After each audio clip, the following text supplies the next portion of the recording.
भगवान का नाम सुखों की खान है, अच्छे भागों वाला, अच्छे नसीबों वाला। इंसान सत्संग में चल के आता है। कैसे होते हैं उसके अच्छे नसीब, अच्छे भाग्य? हमारे जितने भी धार्मिक पवित्र ग्रंथ हैं सब में ये लिखा है, जिन पे कृपा राम की वो सत्संग में आए। कि जिन पे भगवान अल्लाह वाहिगुरु राम की कृपा होती है वही इस कलयुग में सत्संग में आता है। हथाई करना, गपशप मारना, कोई वहां निमंत्रण पत्र नहीं देता, न्यूंदा नहीं देता, फिर भी लोग भाग भाग के बैठते हैं सिर जोड़ जोड़ के। मेले मुजरे पे जाना, कोई न्यूंदा नहीं आता, फिर भी लोग भागे जाते हैं। सर्कस सिनेमा में जाना, पैसा भी देते हैं और फिर भी भागे जाते हैं। राम नाम से लोग कन्नी कतराते हैं। राम नाम सुनना हो, लोग आके हाथ भी जोड़ते हैं, चलो भाई सत्संग सुनो, चलो भाई राम का नाम सुनो, तो भी कहते हैं भाई देखूंगा। ले भाई देखेगा क्या, बस एहसान करता है। फिर भी मैं आऊंगा, चल तू इतना कहते है तो मैं आऊंगा। अरे आएगा तो खुद का भाग बनाएगा, उस पे क्या एहसान है? उसका तू शुक्र मना जो तुझे बता रहा है, तुझे प्रार्थना कर रहा है। और वो प्रार्थना क्यों करता है? क्योंकि उसको भी भगवान खुशी देगा जो भगवान से भगवान की औलाद को मिलाएगा।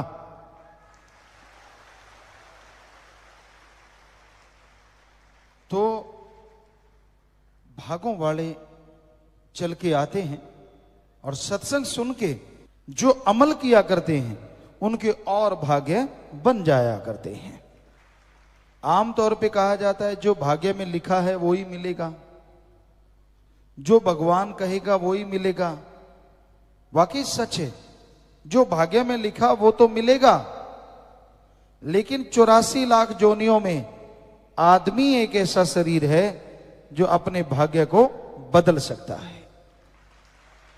जानवर, पक्षी, कीड़े मकोड़े, पेड़ पौधे, देवी देवता, कोई भी अपने भाग्य को नहीं बदल सकता। सिर्फ आदमी को अधिकार है कि वो अपने भाग्य को बदल सकता है। और भाग्य कैसे बदलता है? आदमी सत्संग सुने, सुन के अमल करे, संत जो वचन कहें उनको माने तो भाग्य बदलता है। सिर्फ सुन के छोड़ देने से भाग्य नहीं बदलता, उसका पुण्य तो जरूर मिलेगा, आपकी आत्मा के खाते में जमा तो जरूर हो जाएगा, लेकिन यह नहीं है कि उससे आपका भाग्य बदल जाएगा। अगर आप भाग्य बदलवाना है, भाग्य बदलना चाहते हो, तो आपको संतों के वचन सुनने होंगे, सुन के फिर मानने होंगे। सुन के जो मानते हैं, सुन के जो अमल करते हैं, उनके ही भाग्य बदला करते हैं। संत ऐसा क्या कहते हैं जो मानना चाहिए? संत कहते हैं तेरा असली जो काम इस दुनिया में है वो है भगवान का नाम लेना। ओम हरि अल्लाह वाहिगुरु गॉड, खुदा रब ईश्वर प्रभु परमात्मा भगवान मालिक, अरबों नाम है जिसके, पर वो एक है। उसका नाम जपने के लिए हे इंसान, हे आदमी, तुझे भगवान ने यहां भेजा है, इस धरती पे भेजा है। क्या होगा भगवान का नाम जपने से? जीते जी गम दुख दर्द चिंताएं मिट जाएंगी और मरणोपरांत गम दुख दर्द सब दूर हो जाएंगे। गम दुख दर्द चिंताएं सब मिट जाती हैं, चिंता मुक्त हो जाता है आदमी। जीते जी मुक्ति मिले और मरणोपरांत मुक्ति मिले, इसी का नाम सच्चा मोक्ष। जीते जी गम दुख दर्द चिंता बीमारियों से, मरने के बाद आवागमन से। कोई आदमी कहे जी मैंने तो नाम लिया है, मेरे तो जीते जी बीमारियां तो खत्म हुई नहीं, टेंशन तो खत्म हुई नहीं, समस्याएं तो खत्म हुई नहीं। क्या तू घंटा सुबह शाम नाम जपता है? क्या तू संतों के वचनों पे अमल करता है? कर, लिख के गारंटी ले ले, जीते जी गम दुख दर्द चिंताएं सारी मिट जाएंगी। कहता नहीं, नाम नहीं जपा जाता, वो तो आप ही जपो। तो फिर कर्म भी आप ही भुगतो। बताओ क्या किया जाए। संत तरीका बताते हैं। डॉक्टर कहता है तेरा जख्म है, इसको इस मरहम लगा, ठीक हो जाएगा। कहता नहीं, मरहम थे ही लगाओ। तो डॉक्टर मरहम लगाएगा, जख्म तेरा किया भर जासी भाई, बोल। तो बात वही है कि राम नाम तो खुद को जपना पड़ेगा। जपोगे तो गम दुख दर्द चिंता परेशानियां जीते जी 100% खत्म होंगी, और मरने के बाद मुक्ति मिलेगी, इसका आपको अंदर से भगवान यकीन दिला देंगे, आपको दिखा देंगे। तो यही जरूरी है, संत के वचन सुनो और अमल करो। जब तक जीव मानता नहीं, उसे वो खुशियां नहीं मिलती जिसका वो अधिकारी है।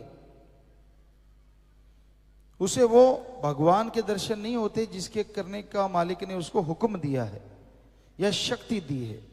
बाकी शरीर तो सहन ही नहीं कर सकते भगवान के नूरी स्वरूप को। एक मनुष्य शरीर है जो भगवान के नूरी स्वरूप को सहन कर सकता है, पर ये सुमरण करेगा तभी सहन करने के काबिल बनेगा, वरना ये भी सहन नहीं कर सकता उसके नूरी स्वरूप को। कई कह देते हैं ना, चलो हम तो नहीं देख सकते, भगवान ही दर्शन दे दे।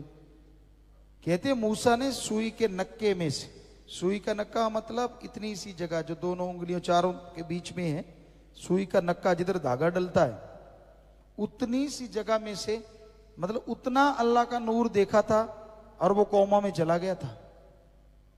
इतना ज्यादा नूर था, इतनी ज्यादा खुशी थी कि उसे झेल नहीं पाया। उसके बाद अल्लाह ने कहा इबादत किया कर, फिर तुझे नजारे दिखाऊंगा। फिर इबादत की, फिर नूरी स्वरूप नजर आया। तो लोग कहते भगवान तो है, उसको किसने रोका, वो दर्शन क्यों नहीं देता? भगवान ने आपको पागल बनाना है क्या सबको? वो दर्शन देता जाए और सारे के सारे पागल झेल ना पाए, दिमाग उड़ जाए, तो फिर कहोगे भगवान को तो पता था, उसने क्यों दिए दर्शन? छोड़ना तो है नहीं उसको, अपने पे तो बात लेनी नहीं। पहले की देता क्यों नहीं, फिर दिए क्यों? तो इसलिए उसको सारा पता है आप क्या क्या बोलोगे, देता ही नहीं वो, जब तक आपका शरीर उसके काबिल नहीं बनता। और काबिल बनाने के लिए लोग आते हैं सत्संग में, काबिल बनाने के लगाते हैं संत सत्संग। सत्संग सुनो, नाम ले लो भाई, नाम लेके उसका जाप करो भाई। जाप करोगे शरीर उसके लायक बनेगा, फिर वो भगवान आपको हर जगह नजर आएगा, कण कण में नजर आएगा, और आपकी खुशियों का लेवल बढ़ता ही चला जाएगा, बढ़ता ही चला जाएगा। तो सुमरन तो करना पड़ेगा।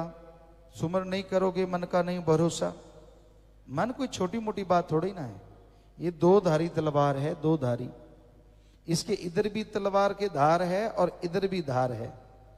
पहले ये गलतियां करवाता है आदमी से, पाप कर्म करवा लिए, वचन नहीं मानने दिए, बुरे कर्म करवा लिए। अब अगर संत पीर फकीर फिर माफी कर दें कि चल भाई तुझे माफी है, मन फिर दूसरी तरफ चल पड़ता है। अब तुझे खुशी, मतलब ही नहीं है, अब तो तू निगाह में गिर गया, अब थोड़ी ना तू वहां पहुंच सकता है, हो ही नहीं सकता, मतलब ही नहीं है। तो मन ऐसी जालिम ताकत है, दोनों तरफ से नहीं छोड़ता। पहले गलती करवाता है तो गलती करवा देता है, इसलिए नहीं छोड़ता। फिर संत पीर फकीर माफ कर दें, मानने नहीं देता कि तुझे खुशी मिलेगी। तो संत पीर फकीर अगर माफ कर दे ना, भगवान भी उसे नहीं रोकता, वो माफ कर देता है कि जब फकीर ने कर दिया, मेरी तरफ से भी माफ। वो कहते हैं भगवान की बांधी भक्त छुड़ावे। भक्त की बांधी कौन छुड़ावे? भगवान। यानी भगवान अगर कोई ऐसा कर भी देना भक्त को, तो संत गुरु जो होते हैं वो मालिक से दुआ करके भगवान के शराफ को खत्म कर देते हैं। पर गुरु की ना माने जीव और फिर बुरा हाल हो जाए, तो फिर भगवान भी दखल नहीं देता भाई, कि जब ये फकीर की नहीं मानता, मेरी क्यों मानेगा? फकीर तो सामने नजर आता है, गुरु तो नजर आता है, भगवान तो नजर ही नहीं आता। तो इसलिए संतों की बात सुनो और अमल किया करो, ताकि आपके गम दुख दर्द चिंताएं परेशानियां मिट जाएं। वचनों पे चला करो। कम से कम शुरू कर लो 15 मिनट सुबह शाम सुमन करना, 10 मिनट सुबह शाम सुमन करना। नियम बना लो, नियम। या फिर ऐसा करो 10-12 दिन रोटी ना खाओ, देखते हैं। नहीं, 10-12 दिन 10-12 घंटे में आंखें बाहर आ जाती हैं। और कई होते हैं 8 पैर के बाद खाते हैं, और कई होते हैं 8 पहर खाते हैं। खाना तो नहीं छोड़ते, पीना नहीं छोड़ते, चाय दूध लेट हो जाए सिर कौन सा ना फाड़ दे एक दूसरे का, इतना लेट कर दिया दे धड़ाक। तो सुमरण नहीं करते, भगवान तो कुछ नहीं कहता मेरा सुमरण नहीं करते। भाई क्या बात, आज किया नहीं, सुबह शाम क्यों नहीं किया? सुमरण को फालतू का काम समझते हैं। और जब जान आ गई आफत में, फिर भगवान ही भगवान, हे राम, हे अल्लाह, हे वाहिगुरु, हे ईश्वर, बचा ले मुझे, बचा ले मुझे, बचा ले मुझे, बचा। क्यों? पहले किधर गया था? पहले तो कभी याद नहीं किया। तो आपको कल भी सुनाया था, दुख में सुमरन सब करें और सुख में करे न कोय, जो सुख में सुमरन करें तो दुख काहे को होए। जब सुख है, जब शांति है, तो सुमरण लगातार करते रहो, ताकि आने वाला दुख आए ही ना, आने वाली परेशानी ना आए। दुख में करते हैं और दुख में होता नहीं, दुखी इतने होते हैं, परेशानियां इतनी होती हैं, कहता नाम नहीं जपा जाता। तो पहले जप लेता ना, तो तू सुख में जपना चाहता है ना दुख में जपना चाहता है, जपेगा कब? इसलिए भाई सुख में नियम बना लो। जैसे खाना खाना जरूरी, हम आपको रोकते नहीं, खाओ जितना मर्जी, आपकी मर्जी, आपका पेट, आपका काम, बढ़ाओ कम करो जो मर्जी। तो हम तो ये कहते हैं जैसे खाना खाना शरीर के लिए जरूरी, चाहे दूध लेना शरीर के लिए जरूरी, उसी तरह राम का नाम जपना इनसे अरबों गुना ज्यादा जरूरी। टाइम रख लो, टाइम के बिना नहीं जाप होगा। सुबह इस टाइम पे, शाम को इस टाइम पे जाप करेंगे ही करेंगे। अगर करोगे तो जरूर मन काबू में होगा, मालिक की कृपा होगी और अंदर बाहर खुशियों से आप माला माल हो जाएंगे। धन धन सतगुरु तेरा ही आशा। सभी साथ संगत जी से निवेदन है कि मेरा चैनल जरूर सब्सक्राइब करें जी। धन धन सतगुरु तेरा ही आसरा।